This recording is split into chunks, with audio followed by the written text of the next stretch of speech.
వెంటొస్తానన్నావు, వెళ్ళొస్తానన్నావు, జంటై ఒకరి పంటై వెళ్ళావు.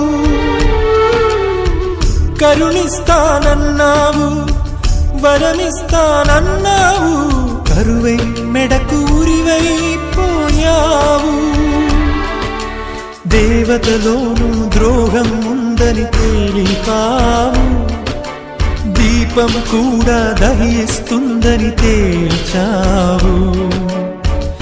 ఎవరిని నమ్మాలి నన్ను తప్ప, ఎవరిని నిందించాలి నిన్ను తప్ప. నువ్వంటే ప్రాణమని, నీతోనే లోకమని, నీ తోడే లేకుంటే బ్రతికేది ఎందుకని ఎవరికి చెప్పుకోను.